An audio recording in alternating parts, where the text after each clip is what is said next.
Ramp is a novel product since it's a total mixed ration delivered to the yard that doesn't contain any grain. And so we can adapt these cattle on Ramp to a high grain diet,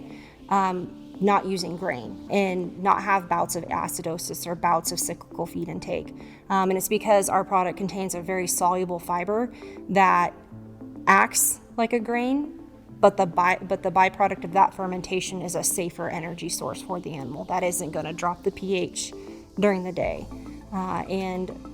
decrease feed intake over time. So those animals have a higher pH throughout that transition phase, that starter and transition phase, and so they are more apt to consume feed throughout the day, whereas on a traditional starter and transition diet, those cattle will kind of go through lulls of pH and times where they don't want to consume feed.